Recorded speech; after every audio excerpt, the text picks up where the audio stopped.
Ah ouais, alors là on est dans un véhicule fini, tout aménagé en contreplaqué avec une petite kitchenette. Bah parle-nous-en Pierrick. Alors le projet à la base c'est un ancien véhicule de pompier, comme tu l'as dit, une ancienne ambulance VSAV. Donc un client qui habite pas très loin d'ici, qui voulait partir en week-end avec sa petite fille. Le meuble qui cache La forêt. Un podcast qui explore et explique les métiers du bois. Partons à la rencontre des artisans et entrepreneurs qui ont choisi ce matériau pour gagner leur vie. Découvrons ensemble les acteurs au cœur de sa transformation et de son cycle de vie. Et le tout, sans langue de bois.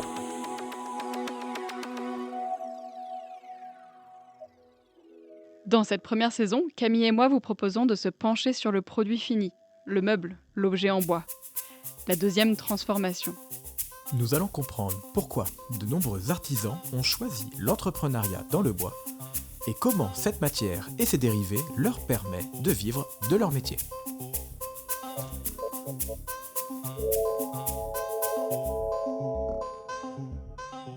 Bon, eh bien, bienvenue dans ce nouvel épisode. Aujourd'hui, je suis dans l'atelier de Pierrick. Pierrick, il est installé depuis 2022. Depuis 2 ans. Depuis 2 ans. Bonjour Camille, bienvenue à l'atelier du fourgon. On va définir avec lui c'est quoi son métier et quel a été son processus de création d'entreprise. On est au Vanneau, qui est un petit hameau juste à côté de Coulon, petit village de caractère pour ceux qui connaissent dans les Deux-Sèvres. On est pas mal à la frontière entre les Deux-Sèvres, Charente-Maritime, Vienne même. Vendée, pardon, pas Vienne, mais Vendée.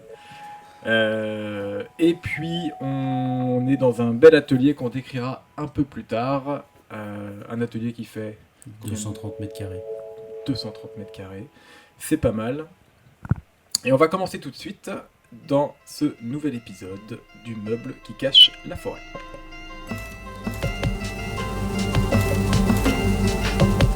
Bon, alors Pierrick, on va commencer avec ton parcours.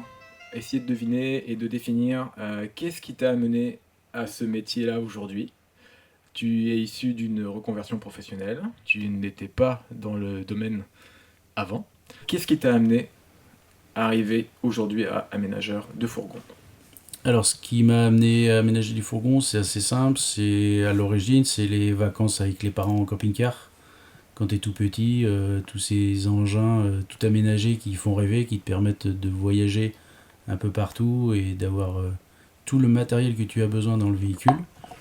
Et ça te permet quand même de découvrir pas mal de régions, pas mal de pays. Et après, suite à ça, j'ai quasiment toujours eu un fourgon. À la base, je suis aussi surfeur, donc c'était quand même pratique d'avoir un fourgon pour emmener le matériel et pouvoir dormir sur la côte. Et donc suite à ça, on commence à aménager des véhicules, on se fait des véhicules pour soi, on modifie les véhicules des copains. Et puis au fur et à mesure des années, on évolue dans l'évolution de son véhicule. Après, je suis issu d'une formation technique, électrotechnique. Mais après, je me suis réorienté dans l'informatique. J'ai travaillé 20 ans dans une grande société d'informatique. Dans une grande société d'autoroute, au niveau du service informatique. Donc au fur et à mesure du temps, j'ai fait évoluer mes passions et j'ai fait une reconversion comme tu l'as dit. Et je trouvais que ce loisir pouvait certainement devenir un métier. Je trouvais pas vraiment de métier pour lequel j'avais envie de travailler tous les jours, toute l'année. Et je me suis dit que finalement l'aménagement de véhicules, ça comporte pas mal de domaines qui sont intéressants. Et du coup, comme c'est un loisir, j'ai essayé d'allier le loisir et le travail. Alors je précise que Pierrick n'est pas blond, n'a pas les cheveux longs. Donc pas il n'est pas l'archétype du surfeur en van je n'ai pas le torse musclé, bronzé, je suis un peu tout l'inverse, mais ça se passe bien quand même. Quel était ton parcours de formation pour ta reconversion ? Est-ce que tu as suivi une formation ? Alors à la base j'ai un BTS informatique industrielle, donc qui m'a servi pour mon premier métier. Et après, le parcours de formation pour la reconversion, c'est le parcours de beaucoup d'entrepreneurs, c'est des formations de gestion d'entreprise, parce que monter une entreprise, c'est pas forcément compliqué, mais si on ne sait pas gérer une entreprise, elle ne pourra pas tourner. Donc avec la chambre de commerce? Avec la chambre des métiers et de l'artisanat, Ok. tout à fait. Et puis j'ai fait une formation, comme j'étais pas mal manuel, j'ai beaucoup bricolé comme je l'ai dit, j'ai aménagé des maisons, donc je savais quand même pas mal me servir de mes mains, mais j'ai fait une formation de menuiserie chez un collègue aménageur de véhicules aussi, pour adapter justement toute l'utilisation du matériel et les bonnes pratiques pour un véhicule. J'ai fait aussi une formation chez un aménageur un peu plus général parce que aménager un véhicule de loisir, c'est pas que de la menuiserie, c'est du gaz, de l'électricité, c'est du respect de normes. Et puis après, il faut se lancer et on apprend beaucoup en faisant. Tu as dit que t'as lancé ton entreprise il y a donc 2022, ça va faire C'est ça, ça fait 2 ans. 2 ans. Ça fait 2 ans, 1er novembre, c'est l'anniversaire. Joyeux anniversaire à l'atelier du Fourgon. Merci, tu m'as pas amené de cadeau, mais c'est pas grave. Prochaine fois. Sous quelle forme t'as lancé ton entreprise? Sous quel statut? Et est-ce que c'est quelque chose que tu as réfléchi beaucoup ou pas? Alors Et- c'est quelque chose, le statut de l'entreprise, c'est quelque chose que tu es obligé de réfléchir beaucoup. En fait, tu détermines pas le statut de ton entreprise comme ça, sur un coin de papier. Avant de déterminer le statut de ton entreprise, tu es obligé de savoir ce que tu vas faire, comment tu vas le faire, combien tu vas facturer, combien ça va te coûter. Et en fait, c'est tous ces chiffres qui vont déterminer le statut que tu vas choisir. Au départ, comme beaucoup de gens, tu te dis que tu vas t'installer en micro-entreprise par rapport à la fiscalité d'une micro-entreprise. La simplicité. C'est ça. Sauf que suivant les chiffres que tu arrives à calculer au départ dans ton dossier, eh bien, tu es obligé de choisir d'autres statuts. Après, moi, le fait que je sois pas du métier d'aménageur, que je sois pas menuisier à la base, donc je me suis installé en société, donc j'ai monté une SAS. Le fait de monter une SAS, ça donne confiance aux banques, aux assurances, sur la pérennité de ton entreprise et sur la pérennité de ton projet. Ok, par rapport à une micro-entreprise ou auto-entrepreneur. C'est ça. Donc détacher forcément la personne physique de la personne morale. C'est ça. Enfin, En fait, société, ça rassure les le banquiers. banquier ou l'assurance, ce qu'il voit, c'est pas forcément si t'es grand, brun, si t'es beau, si t'es petit, si t'es gros. Ce qu'il voit, c'est le dossier que tu présentes, le projet que tu présentes, l'avenir que tu donnes à ton entreprise et ce que tu vas pouvoir leur apporter. C'est à la base de ce que tu vas pouvoir leur apporter qu'ils vont proposer des choses. Donc quelle a été la dimension financière ou les gros investissements que tu as dû faire quand tu t'es lancé et avec quelle machine, quels gros outils t'es parti? Est-ce que t'es parti très très petit puis t'as augmenté? T'es parti direct avec du gros outillage? Alors non, moi je suis dans la société, il n'y a qu'une personne, il n'y a que moi. Donc je suis président de la SAS, je suis standardiste, je suis comptable, je suis menuisier, je suis électricien. Donc ça reste une petite société. Comme je bricolais pas mal avant, j'avais déjà pas mal d'électroportatifs, tous ces petits outils, tout ce qui est perceuse, visseuse, les scies. On peut aménager un véhicule de loisir avec des petits outils. En améliorant l'outillage, en améliorant la dimension des machines, on améliore en fait juste le niveau de finition et la facilité à faire les choses. La rapidité La d'exécution. rapidité d'exécution aussi. Il y a beaucoup d'importance dans le choix des matériaux, dans le choix des consommables. Parce qu'utiliser une scie, beaucoup de gens savent utiliser une scie, mais quand on change la lame, il existe beaucoup de lames pour faire beaucoup de choses. Donc j'avais déjà une bonne base d'outillage. Après, pour la création de l'entreprise, j'ai acheté des outils qui restent, pour un menuisier, qui restent des petits outillages, mais qui apportent beaucoup, parce que ça apporte beaucoup de facilité, beaucoup de rapidité. Donc l'investissement, en gros, en outillage était à peu près de 10 000 euros. Donc aucune machine stationnaire. Là, Si, j'ai des machines stationnaires, j'ai une scie sous table, j'ai une perceuse à colonne, une scie à onglet. Donc moi, l'avantage, c'est que je travaille que à l'atelier, je fais pas de déplacement, donc tous mes outils sont filaires. Déjà, financièrement, c'est bien parce que ça coûte moins cher et ça a quand même une stabilité parce que On ne sait pas forcément, mais une petite machine sur batterie, elle peut avoir des problèmes de stabilité, d'alimentation. Donc la coupe n'est pas forcément toujours la même, alors qu'une machine filaire, en fait, a tout le temps le réseau électrique stable. Donc ça apporte aussi pas mal de choses, quoi. Ça apporte pas mal d'avantages. T'as acheté tout neuf au début ou t'as choisi pour les machines par exemple de l'occasion? Ouais, tout est acheté neuf. Parce que du coup, quand on crée une entreprise, faut rapporter des factures. Faut dimensionner, faut C'est le ça, et prévoir. puis il faut justifier au banquier ce qu'on a acheté, à qui on l'a acheté. Et ça permet aussi, du coup, comme la société est montée en SAS, ça permet de récupérer la TVA.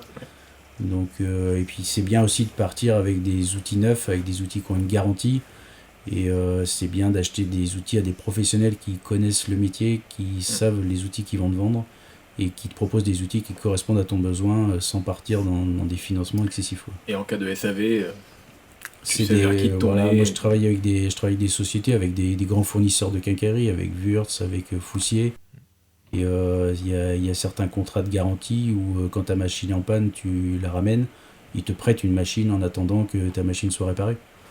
Parce que bon, quand on est une société, on ne peut pas se permettre forcément de couper l'activité trop longtemps. Donc dès qu'on a un souci avec une machine, il faut savoir rebondir, quoi. Alors là, on est, comme on a dit au début, dans un très bel atelier, plutôt grand quand même, Plutôt grand. parce que la dernière fois que je suis venu, là c'est pas le cas, mais la dernière fois que je suis passé, il y avait 2 camions rentrés dans l'atelier. Ouais. Est-ce que c'est quelque chose que tu as envisagé dès le début quand tu as choisi l'atelier, de pouvoir rentrer des fourgons dedans, évidemment, pour travailler Pas à peu du près tout. non. Pas du tout, j'ai commencé comme beaucoup de grands entrepreneurs du monde, comme Microsoft, comme Google. J'ai commencé dans mon garage, un petit garage de 25 mètres carrés, avec des avantages, des inconvénients. En avantage, la proximité de mon habitation, l'avantage de pouvoir aller travailler sur des véhicules n'importe quand, n'importe quelle heure. L'inconvénient, c'est que... L'avantage financier, L'avantage financier aussi. c'est ça quand même important. Ça permet de commencer une activité sans avoir de loyer. On partage juste les factures d'eau et d'électricité. Après, les inconvénients, c'est que dans mon garage, je pouvais pas rentrer de véhicule parce qu'une fois qu'on a rentré des matériaux, qu'on a mis des machines-outils, qu'on a besoin d'un établi pour travailler, dans 25 mètres carrés, il reste plus beaucoup de place. Donc après, l'évolution de la société a fait qu'il fallait que je trouve plus grand, il fallait que je puisse travailler sur le véhicule à l'abri. Parce que il fait pas beau 365 jours par an. On est soumis aussi au phénomène d'hygrométrie et de température, parce que quand on colle les équipements, on a des températures à respecter, on a des taux d'humidité à respecter, on a des temps de pause à respecter. Donc il a fallu investir dans un atelier un petit peu plus grand. Il s'avère que j'ai réussi à trouver un atelier de 230 mètres carrés que je partage avec un artisan qui est menuisier agenceur. Donc on se partage quelques machines et on se partage la surface, parce que j'ai pas besoin de 230 mètres carrés en permanence. L'avantage, c'est qu'actuellement dans l'atelier, je peux rentrer 3 véhicules en stationnement et je peux travailler sur 2 véhicules en même temps, qui peuvent être des véhicules quand même assez gros. Et l'autre avantage, c'est que de temps en temps, tu as un collègue. C'est ça, le matin quand j'arrive à embaucher de bonne heure, je peux voir mon collègue, et le soir, quand il débauche pas trop tard, je peux le voir aussi. Et Combien de temps t'as duré dans ton garage? T'as fait dans ton garage? J'ai fait 1 an, un peu plus d'1 an dans mon garage. Mais en fait, dès que j'ai attaqué au 1er novembre 2022, donc début d'activité un peu délicat, faut trouver la clientèle, faut que les gens nous fassent confiance. Donc on arrive à trouver, j'ai réussi à trouver pas mal de petits chantiers. On passe quand même un hiver assez difficile où on est soumis à la pluie, on est soumis au froid. L'été arrive, tout va bien, il fait beau, on travaille en short. Sauf que quand l'hiver d'après arrive, on se pose beaucoup de questions sur l'évolution de la société et comment on va pouvoir faire perdurer tout ça. Et c'est là qu'il a fallu rebondir. C'est une des qualités qu'un entrepreneur doit avoir, c'est rebondir sur tout ce qui se passe. Parce que, comme je disais, je suis tout seul. Donc c'est moi qui dois faire le travail, personne ne le fera à ma place. C'est moi qui dois prendre les décisions, personne ne les prendra à ma place. Donc en cas de problème, il faut pas baisser les bras, il faut rebondir, il faut trouver des solutions. Et c'est en faisant qu'on apprend. Et pourquoi tu t'es installé ici? Est-ce que la zone géographique a été intégrée comme une réflexion stratégique par rapport à la création de ton entreprise, ou est-ce qu'il y avait eu un avantage à être ici par rapport, je sais pas, au tourisme ou peu importe, ou est-ce qu'il y a un inconvénient aussi également, ou est-ce que c'est plus parce que c'est pas loin de chez toi et puis Alors, il n'y a pas forcément d'avantage à être ici. Moi, je suis quand même de la région, je suis quand même du coin. J'habite à une dizaine de kilomètres de l'atelier. Donc, j'ai pas beaucoup de route le matin. C'est de la route de campagne, donc je suis pas embêté par les bouchons, je suis pas embêté par les grèves. Rien ne me pose problème pour venir à l'atelier. Et après, je voulais pas forcément être dans un centre d'activité. Je voulais être dans un endroit tranquille où je puisse travailler tôt le matin ou tard le soir, pouvoir travailler le week-end quand il y a besoin, mais sans gêner les habitations qu'il peut y avoir autour. Et il a fallu aussi surtout beaucoup chercher pour trouver un endroit disponible pour créer un atelier, ce qui n'est pas forcément évident partout, parce que tout le monde ne fait pas forcément confiance à quelqu'un qui crée sa société, tout le monde ne fait pas confiance à quelqu'un qui crée une activité d'aménagement de véhicules par rapport à tout ce qui est pollution, par rapport à tout ce qui est gestion des déchets. Donc il a fallu beaucoup chercher, mais finalement c'était un bon choix. Et ça permet aujourd'hui d'avoir un atelier assez sympa. Donc là, tu es en location. Hein. C'est ça. Est-ce que tu sais il y avait quoi avant dans l'atelier ici? Alors à l'origine, c'est un bâtiment qui fait 2400 ou 2600 mètres carrés, quelque chose comme ça. C'était un fabricant de rondes serviettes. Les fameux ronds de serviettes qu'on achète quand on fait du tourisme au bord de la mer. D'accord. On achète un rond de serviette avec notre nom dessus. Et bien c'était une usine qui fabriquait des ronds de serviettes personnalisés. Oh. Qui a fermé depuis très longtemps. Le bâtiment a été abandonné pendant très longtemps. Et du coup, il y a un propriétaire qui a racheté et qui a partagé le grand bâtiment en 4 parties. Et donc maintenant, aujourd'hui, on est 4 sociétés dans ce grand bâtiment. Donc il y a des petits apéros des fois entre voisins ou Non, il n'y a pas forcément d'apéro parce qu'on n'a pas forcément les mêmes horaires de travail. Mais par contre, on s'entend très bien avec les voisins. Il y a des discussions assez sympas quand on se croise. C'est aussi des entrepreneurs, donc c'est aussi des gens qui ont des choses à partager. C'est des gens avec qui on peut partager des choses et ça se passe plutôt bien. Excellent. On va passer maintenant au métier, vraiment, à proprement parler d'aménageur. Est-ce que tu peux nous décrire c'est quoi une journée type d'un aménageur, en généralisant à peu près Alors une journée type, il faut ouvrir l'atelier le matin. Il faut ouvrir le grand portail parce que suivant les véhicules sur lesquels on travaille, moi le plus grand véhicule que j'ai eu c'est 2,90 m. C'est un coup de chance parce que le portail fait 3 mètres de haut, donc faut pas se tromper sur les véhicules qu'on réceptionne. La journée d'un aménageur, déjà la journée d'un aménageur commence la veille, elle commence pas le matin parce que la veille avant de se coucher, il faut qu'on s'organise pour le lendemain, qu'on mette sur un papier ce qu'on va faire, les objectifs de la journée, les clients qu'on a à rappeler, les papiers qu'on a à faire absolument. Et le matin, on prend notre café, on récupère ce petit papier et c'est parti pour la journée. Donc je travaille tout seul, je fais de l'aménagement de véhicules. Je me considère pas forcément comme artisan, pas forcément comme aménageur, mais on va dire comme artisan aménageur. Une journée type, il n'y a pas vraiment de journée type. Tous les jours sont différents. Le téléphone fait que toutes les journées sont différentes parce qu'on est souvent dérangé.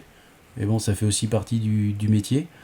Une journée, on peut faire une journée bois, de la création de meubles, on peut faire une journée à faire une installation électrique.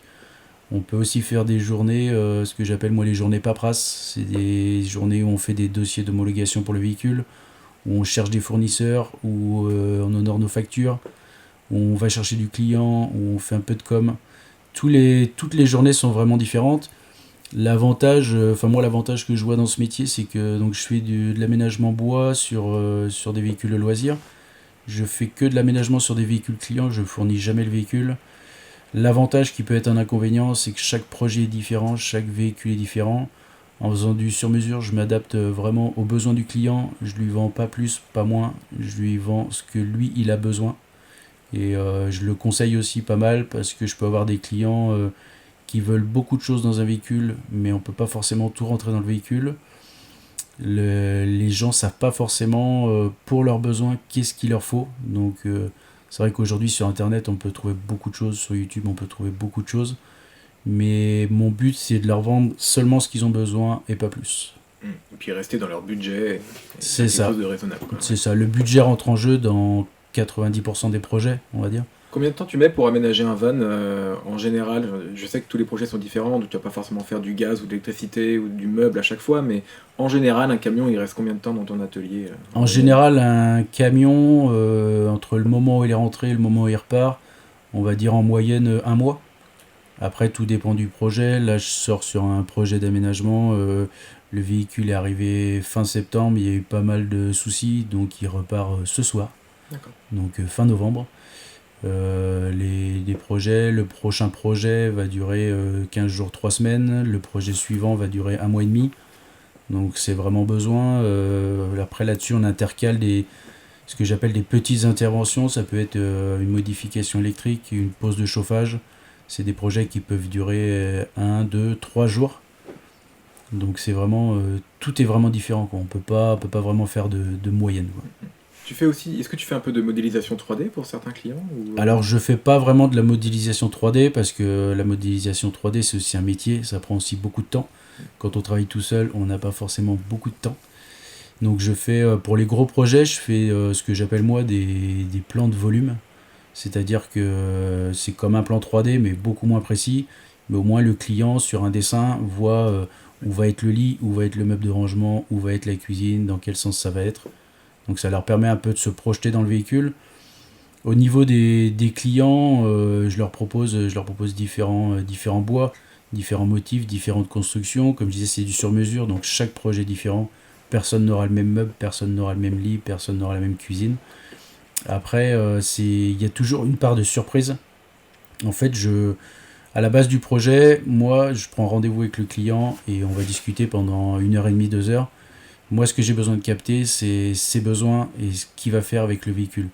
Une personne qui va partir 4 semaines par an avec son véhicule n'aura pas le même aménagement qu'une personne qui va vivre dans son véhicule.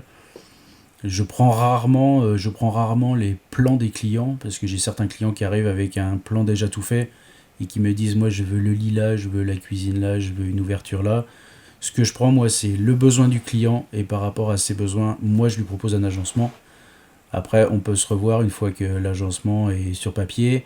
S'il veut certaines modifications, je lui explique pourquoi j'ai fait certains choix par rapport à ses besoins.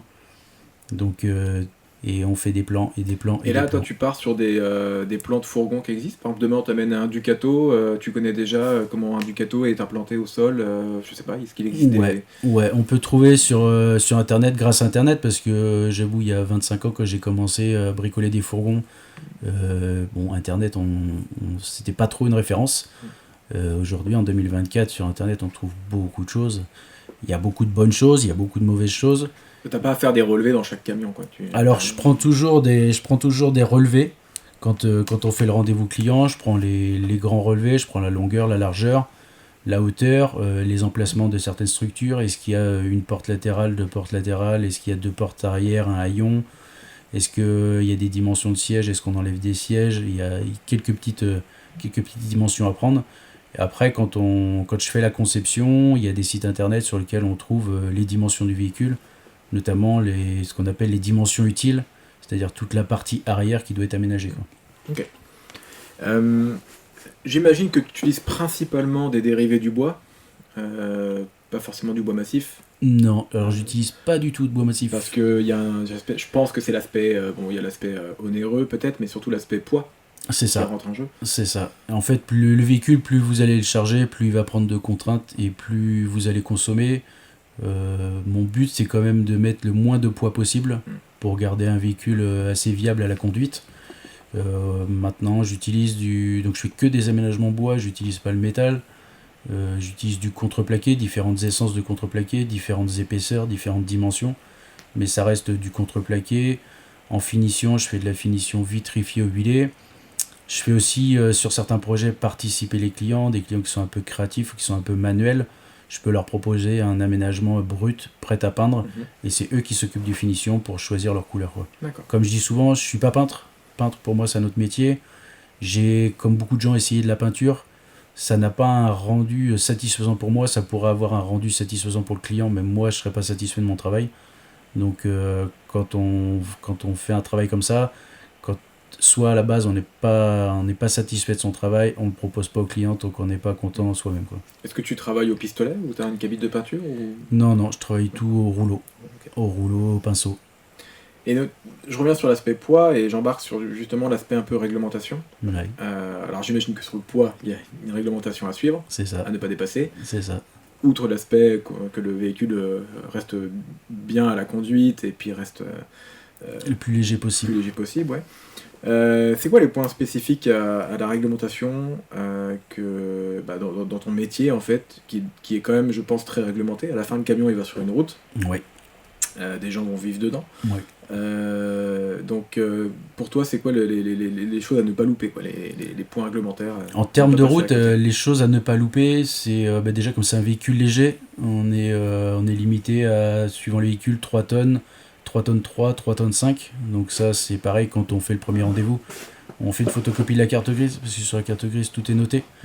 Et là-dessus il ne faut pas se louper, parce que autant sur des petits aménagements où on fait une isolation, un plaquage, on refait un sol, on n'a pas trop de contraintes de poids.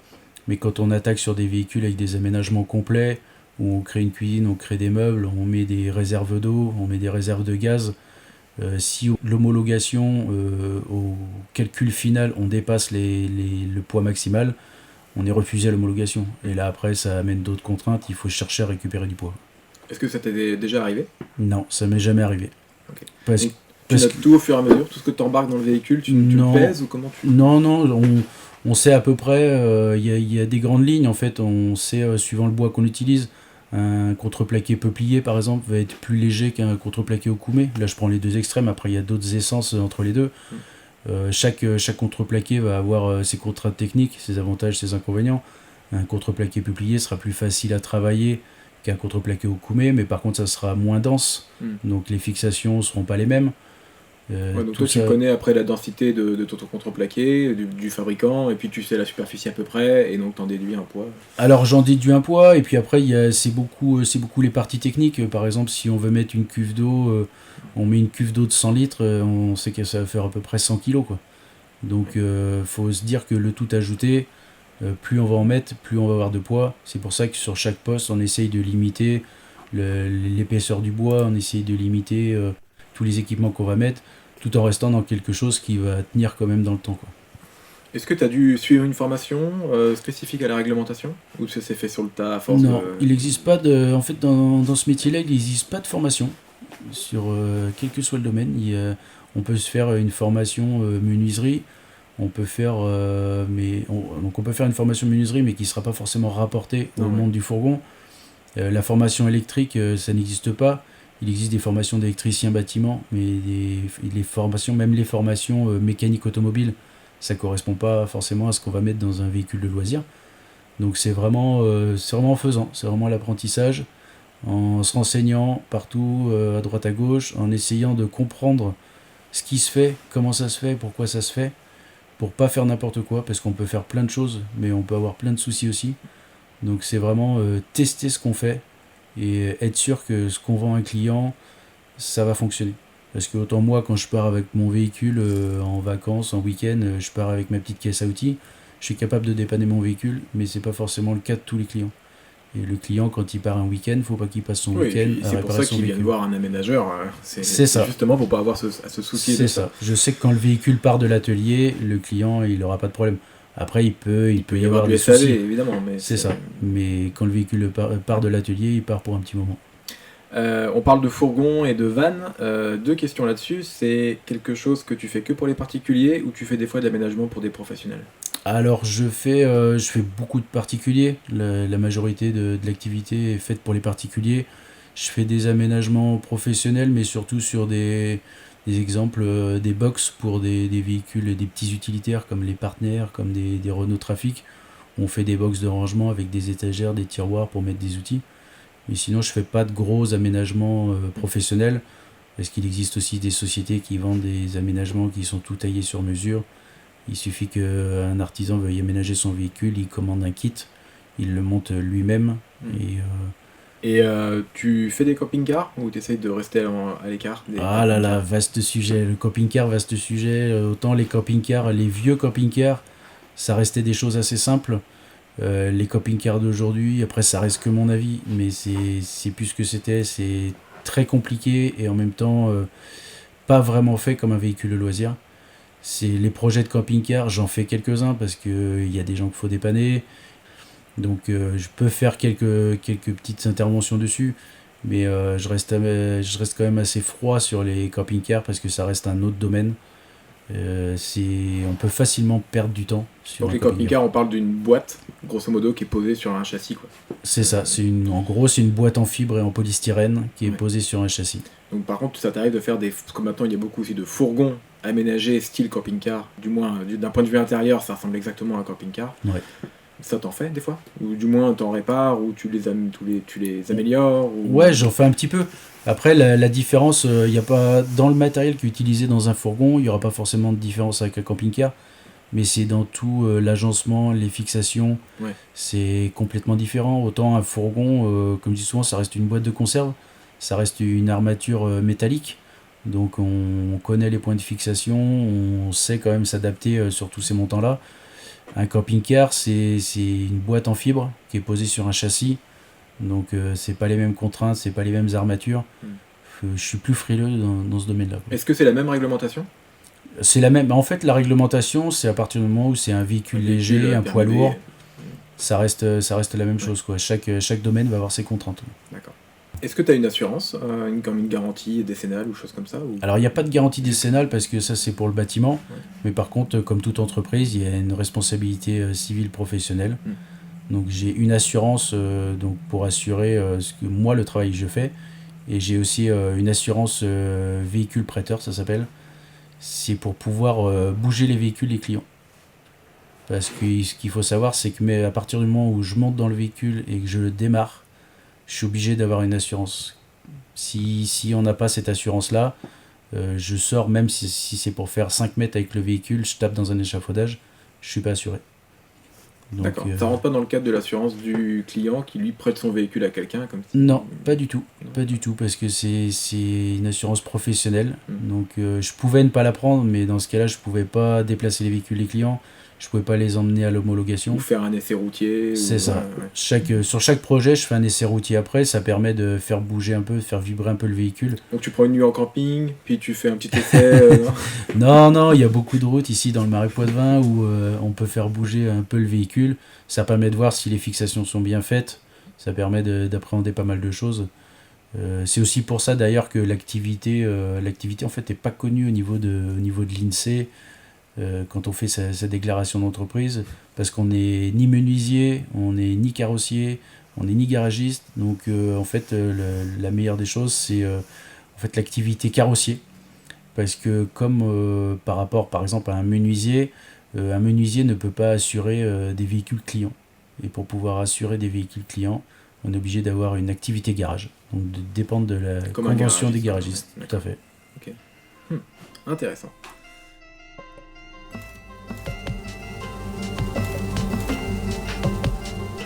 On va faire une petite pause et on va aller faire un petit tour dans l'atelier, faire une petite visite commentée de Pierre. Alors Pierrick, on est ici dans ton atelier. Est-ce que tu peux nous le décrire sommairement? Alors sommairement, l'atelier est déjà une grande entrée, parce que pour rentrer des véhicules, on n'a pas un portail standard, on n'a pas un portail de voiture de tous les jours, de maison. Donc déjà un grand portail de 3 mètres de haut. Après l'atelier, c'est assez simple, hein, une grande allée pour pouvoir rentrer les véhicules, donc une petite partie pause, on va dire. Et puis après, ça reste toute une partie de matériel, toute la partie bois, la partie quincaillerie. Et puis après, toute la partie où je travaille essentiellement, l'atelier avec établi, avec une grande table de travail, parce que les panneaux peuvent aller les grands panneaux, généralement, c'est 3,10 m par 1,53 m. Donc il faut quand même avoir une grande table pour pouvoir faire ses tracés, faire ses coupes. Après, j'ai toute une partie machine, toutes les machines de perçage, de découpe, les machines de finition. Après, ça reste beaucoup de choses à stocker dans beaucoup d'endroits, parce que on jette pas tous les déchets. Je garde pas mal de déchets. Il y a beaucoup de petites chutes qui peuvent resservir sur certains projets.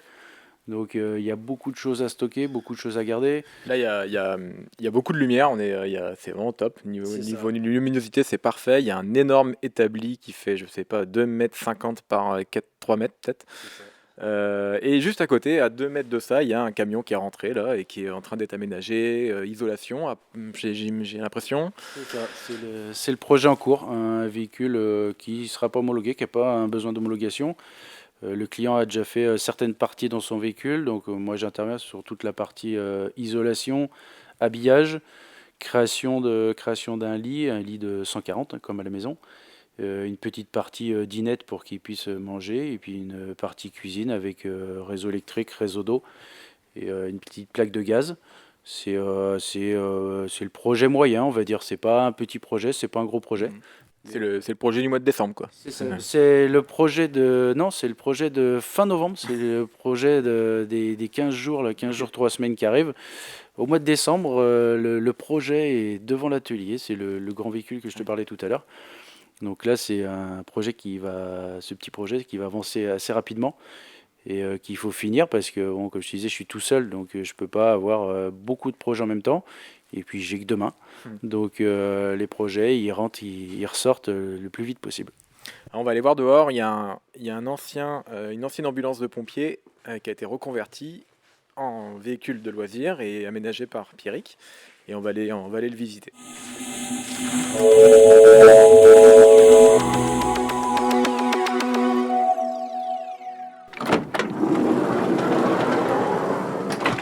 Ah ouais, alors là on est dans un véhicule fini, tout aménagé en contreplaqué avec une petite kitchenette. Parle-nous-en, Pierrick.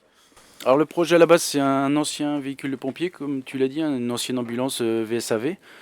Donc un client qui habite pas très loin d'ici, qui voulait partir en week-end avec sa petite fille. Donc on a gardé une partie de l'aménagement d'origine, tout ce qui est parois, sol. Et puis après, il y a eu des modifications à faire, parce que c'est un véhicule, de par son équipement, qui doit passer l'homologation, parce qu'il y a notamment un point de cuisson fixe.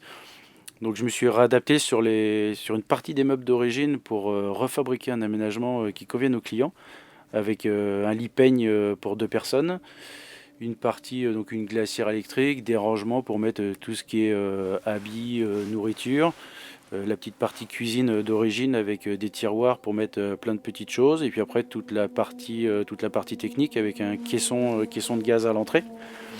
Et après de l'autre côté du véhicule, parce que les véhicules de pompiers, c'est des véhicules qui ont 2 portes latérales. Donc la porte latérale de droite qui sert à rentrer-sortir et la porte latérale de gauche qui permet de stocker toute la partie oxygène, extincteur et tout ça dans les véhicules de pompiers. Donc moi j'ai réutilisé cette porte latérale gauche pour faire la partie technique avec l'eau et une part d'électricité. Là c'est une finition vernie ? C'est une finition vitrifiée. Vitrifiée, ouais. Donc c'est ce que le client voulait. C'est ce que beaucoup de clients en fait veulent en venant à l'atelier du fourgon. C'est quelque chose qui garde un aspect bois. Ouais. Et moi je le vitrifie pour durcir la surface du bois et puis pour que ce soit plus facilement lavable. Ouais, et en fait, pas forcément beaucoup d'entretien, du coup. C'est ça. C'est une finition qui marche bien, la finition vitrifiée. Excellent. Eh ben on peut le refermer et on va le livrer au client ce soir, c'est ce que j'ai compris, non ? C'est ça. Tout à l'heure, dans 2 heures, le camion est parti. Donc tout à l'heure, c'est l'effet waouh. Normalement, c'est l'effet waouh. Ils n'ont pas eu beaucoup de photos parce que sur ces gros projets, j'envoie des photos de temps en temps aux clients pour qu'ils voient déjà que le projet avance, pour pas qu'ils se disent depuis le temps, parce que là, c'est comme je vous disais, c'est un véhicule qui est là depuis fin septembre et on est fin novembre, pour pas que le client se dise finalement, j'ai payé un acompte, j'ai lancé un projet, mais je sais pas où c'en est. Donc au fur et à mesure de projet, j'envoie quelques photos, mais j'envoie des photos assez succinctes, qui ne donne pas l'aspect général du véhicule pour que le client garde la surprise une fois qu'il vient chercher le véhicule. Excellent, merci. On va retourner au show à l'atelier, continuer les questions.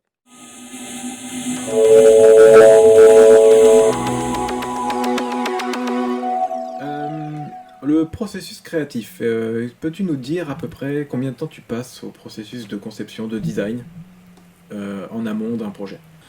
La conception, ça va vraiment dépendre du dossier. Le plus petit dossier, un petit dossier pour quelques interventions, on peut mettre 1 à 2 heures. Sur un chantier, sur un des prochains chantiers, là, qui est un gros chantier d'aménagement complet d'un Sprinter L3, donc un véhicule de 7,20 m de long, il y a 2 jours et demi de conception pour vraiment proposer quelque chose d'intéressant au client qui correspond à son besoin, rechercher les fournisseurs, savoir quel matériel on va installer, savoir comment ça va être utilisé. Et ça, c'est des conceptions qu'on ne fait pas 2 jours et demi d'affilée. C'est qu'on va travailler dessus pendant une journée. Avec des allers-retours. Et voilà, une semaine après, on va se remettre dessus et réfléchir à ce qu'on a fait et comment on va continuer. Donc c'est des heures qui s'accumulent assez rapidement sur les gros projets, quoi. D'accord. Ça, c'est en amont. Alors, on va parler un peu en même temps du processus, des étapes de relation avec le client. Ouais. Tu rencontres un client, comme tu as dit tout à l'heure, 1 heure, 2 heures, pour définir le besoin, essayer de capter qu'est-ce qu'il veut, c'est quoi ses idées, apporter à toi, j'imagine, tes idées, ton expérience. Ensuite, l'étape d'après, j'imagine, c'est faire un croquis, un plan qui te permet de toi de chiffrer le projet et de proposer un devis. C'est ça, tout à fait.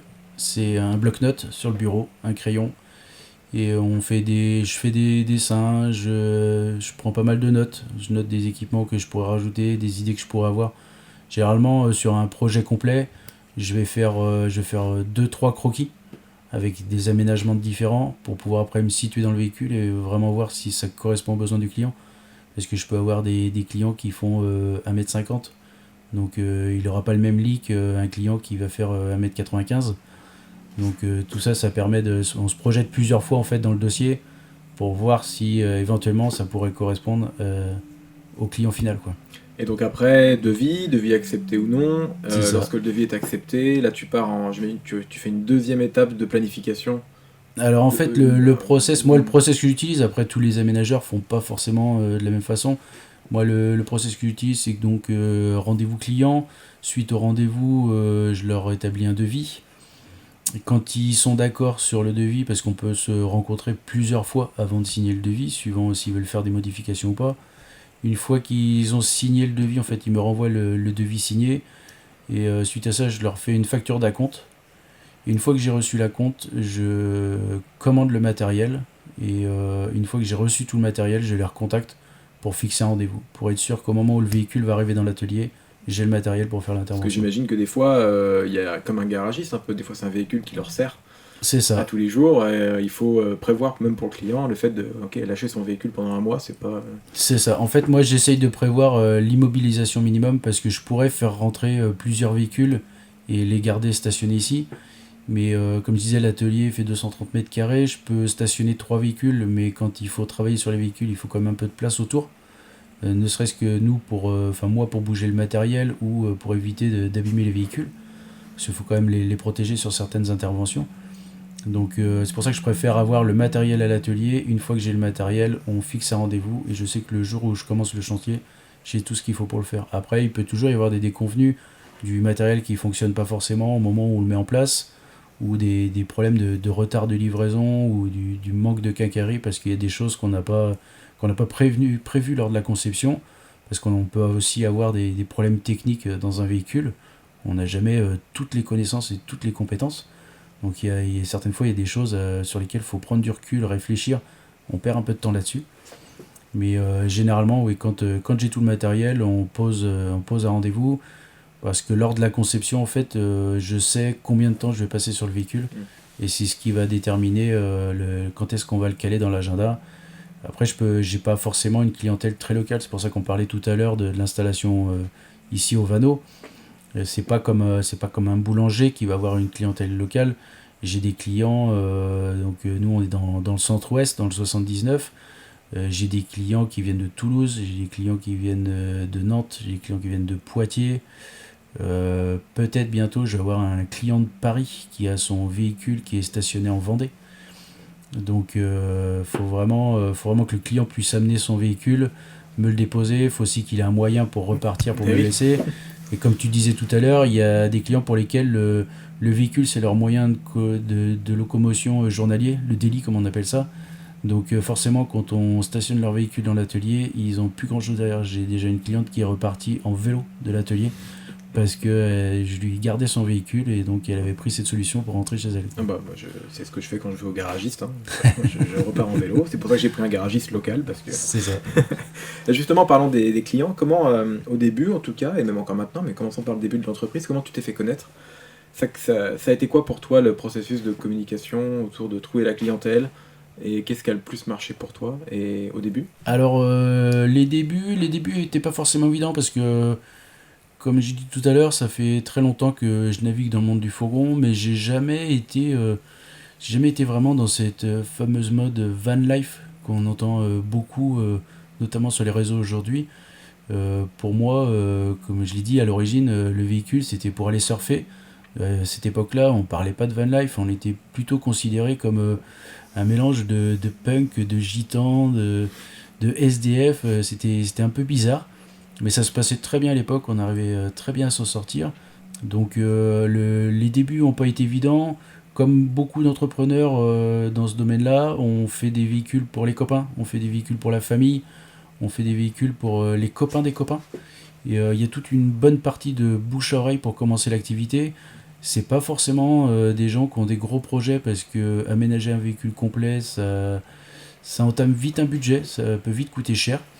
Mais ça permet déjà de se faire un nom, ça permet déjà d'avoir une petite activité. Et après, c'est une personne qui connaît une personne, qui connaît une personne, qui connaît une personne. Donc le début, c'est beaucoup de bouche-oreille. Après, comme beaucoup d'entreprises aujourd'hui, il faut être un peu sur les réseaux. Il faut être un peu sur les rendez-vous des entrepreneurs. Parce que on peut discuter, par exemple, je vais te donner un exemple tout bête, on peut discuter avec un maçon qui n'aura pas forcément besoin d'un véhicule de loisir, mais peut-être que son frère, peut-être que son copain va avoir un projet, pas forcément un projet complet, mais un projet de faire une partie technique dans son véhicule qu'il a commencé à aménager.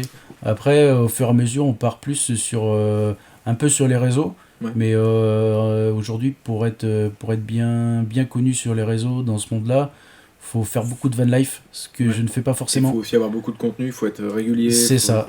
Et c'est une part qui est quand même assez compliquée pour moi. Toute cette part de com, c'est ça, c'est très chronophage. Et finalement, après, quand on met en place ces réseaux sociaux, quand on met en place son site internet, quand on discute avec les clients, on arrive à comprendre par où en fait vient le client. Et on a des indicateurs, notamment sur le site internet, sur les réseaux sociaux. On sait quelle quantité de clients passent par ces moyens-là. On sait vraiment si ces clients-là font une demande de devis, s'intéressent au sujet.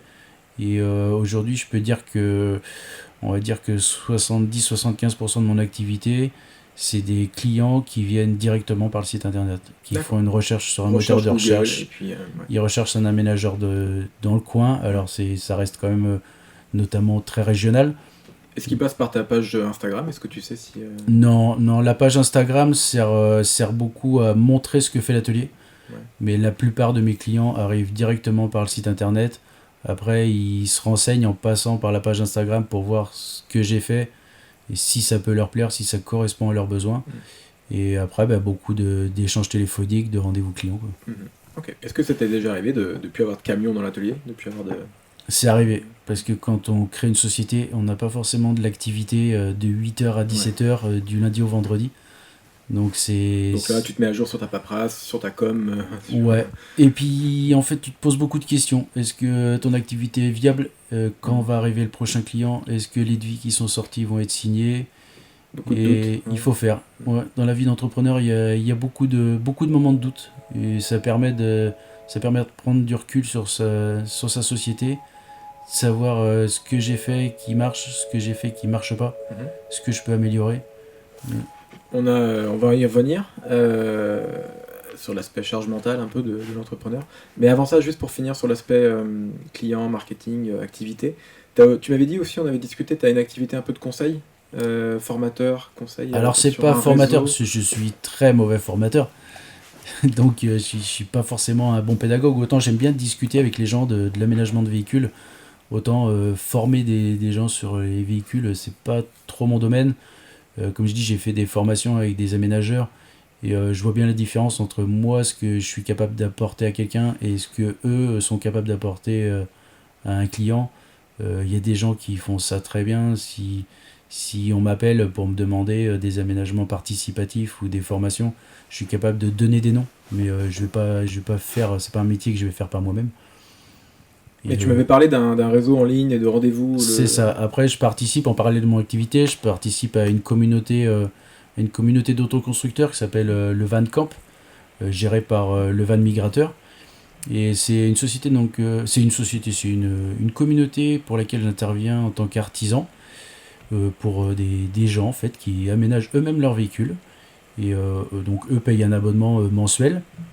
Et avec cet abonnement mensuel, ils ont accès à des tutos, ils ont accès à un live une fois tous les 15 jours. Et ça leur permet de poser les questions sur le process en fait de A à Z, quoi. Ça peut être des autoconstructeurs qui ont le projet et qui savent pas quel véhicule prendre par rapport à leur projet. Donc on peut avoir des échanges sur quels vont être leurs besoins et quel volume de véhicules ils peuvent prendre. On peut tomber sur des autoconstructeurs qui ont déjà bien avancé dans leur projet ou qui ont déjà un véhicule aménagé, qui veulent le modifier. Et les questions, ça peut être quel bois choisir, quelle épaisseur de bois, quelle vis réutiliser, quel mode de chauffage utiliser, si on installe un chauffage sur le gaz, sur le gasoil, comment mettre des aérations, comment couper la carrosserie. Les questions peuvent être très diverses, quoi. Donc ça, c'est une communauté sur laquelle j'interviens plus, on va dire, en loisir sur mon temps personnel. Mais j'aime aussi, en fait, j'aime mon métier, j'aime fabriquer, mais j'aime aussi échanger avec des gens sur comment ils vont aménager leur véhicule, ce qu'ils peuvent faire. Et ça permet aussi de les sensibiliser sur la sécurité d'utiliser des outils, la sécurité des montages qu'ils vont faire dans le véhicule. Ouais, t'aimes pas forcément former, mais t'aimes bien transmettre en tout cas ton expérience. J'aime bien échanger sur le sujet. Ok. On va passer à l'avant-dernière thématique, c'est l'avenir de l'entreprise. Ouais. Ce serait quoi l'évolution de l'entreprise selon toi là, dans les 2, 3, 5 prochaines années ? L'évolution de l'entreprise, comme je disais, j'arrive d'une grande société où je travaillais dans l'informatique, où je travaillais avec beaucoup de monde, où j'avais beaucoup de strates hiérarchiques. Ce projet de reconversion, ça a été aussi travailler de mes mains, travailler pour moi, prendre des décisions moi-même. Donc j'ai pas forcément de projet d'évolution humaine dans l'entreprise. Je me dis pas dans 5 ans j'aurai 3 salariés, c'est pas des projets que j'ai pour l'instant. Mes projets c'est plus rajouter du monde sur les routes, aider les gens à avoir un véhicule de loisir qui leur convient, voir les gens partir de l'atelier en souriant, en étant contents. Donc là, tu es sur une aire d'aller, du moins une aire d'aller de ton entreprise, en termes de taille, en termes de volume, et qui te convient. C'est ça, c'est avoir du travail tout le temps et continuer l'activité, voir comment ça évolue, parce que c'est encore une très jeune entreprise, donc je peux pas faire non plus de projection à très très long terme, parce que après ce type de société-là, ça peut évoluer.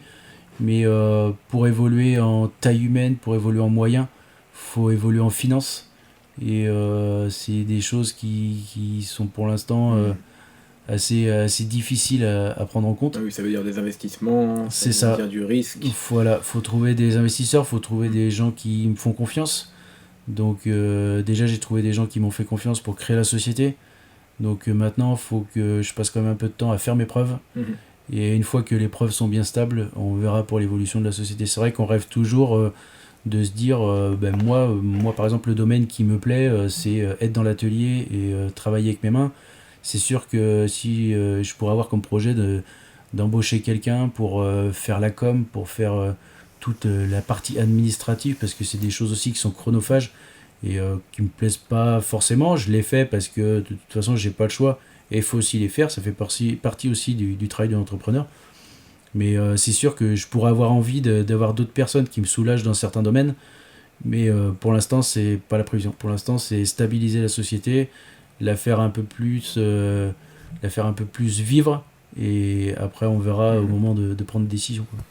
Est-ce que dans 15 ans, donc proche de la retraite, 15, 20 ans 20 ans, c'est une société que tu aimerais transmettre ? Alors, je me suis pas posé cette question-là. Je me suis plus, en créant cette entreprise, en fait, je me suis plus dit, il me reste pas mal d'années à travailler, et autant que j'ai un travail qui me plaît. Alors, c'est pas forcément un travail qui me plaît tous les jours, tout le temps.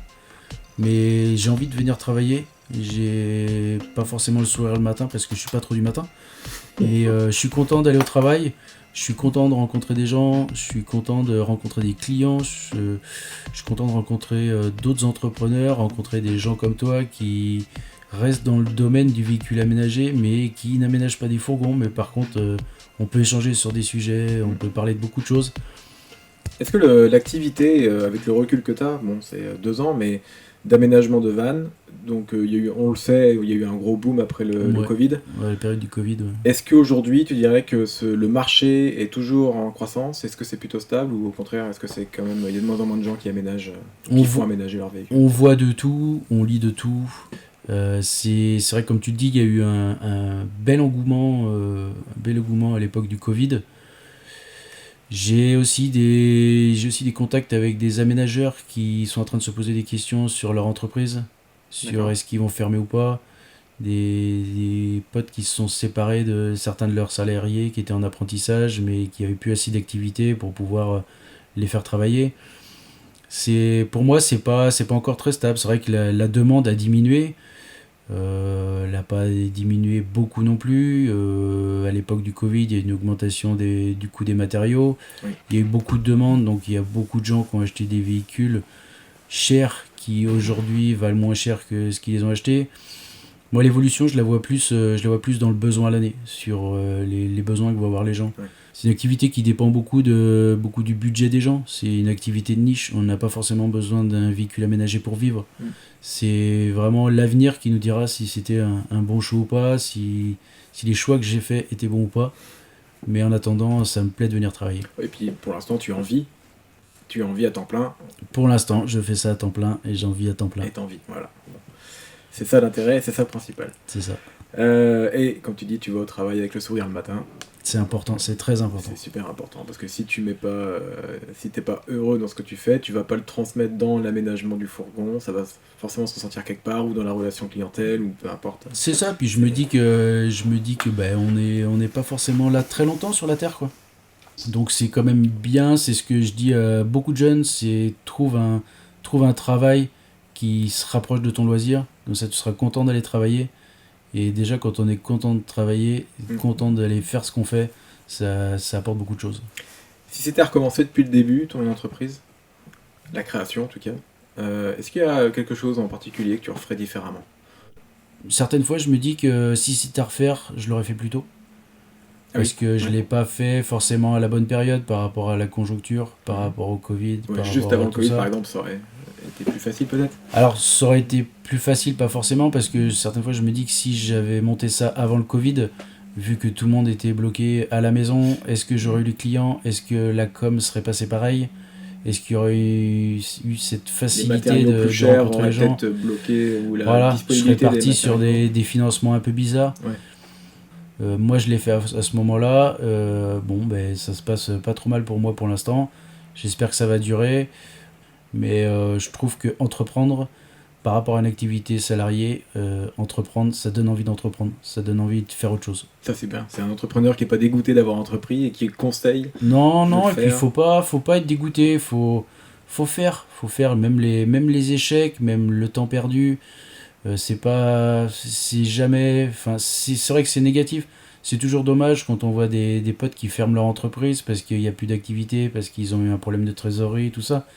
Mais ça sert aussi à rebondir, c'est aussi l'activité. Tous les entrepreneurs ne sont pas des gens qui ont monté leur société à 20 ans et qui ont tenu leur société jusqu'à la retraite. Après, ça dépend des parcours de vie de chacun, ça dépend de la conjoncture, ça dépend de quand on travaille, ça dépend de tout ce qui va se passer dans la vie des gens, quoi. Est-ce que tu aurais un conseil à donner à quelqu'un qui voudrait lancer son entreprise dans l'aménagement de fourgons ailleurs en France et qui chercherait à le faire ? Est-ce que tu aurais... Après, moi, le conseil que je donne, c'est plus général. C'est fais. Si tu as envie de faire, fais. Et si tu tombes, c'est pas grave. Tu auras essayé de faire. Et peut-être que tu feras autre chose. Et peut-être que cette chute va te servir après plus tard. Bon, eh bien, je crois que c'était le mot de la fin. C'est parfait. C'est pas mal comme mot de la fin. Bah oui, c'est pour ça. Bon, alors, en tout cas, merci beaucoup, Pierrick, pour cette heure passée ensemble. De rien, merci d'être passé à l'atelier. On se retrouve pour un prochain épisode. J'espère que cet épisode vous a plu. Et on se dit à bientôt. À bientôt Camille, pas de soucis. Bye. Ciao.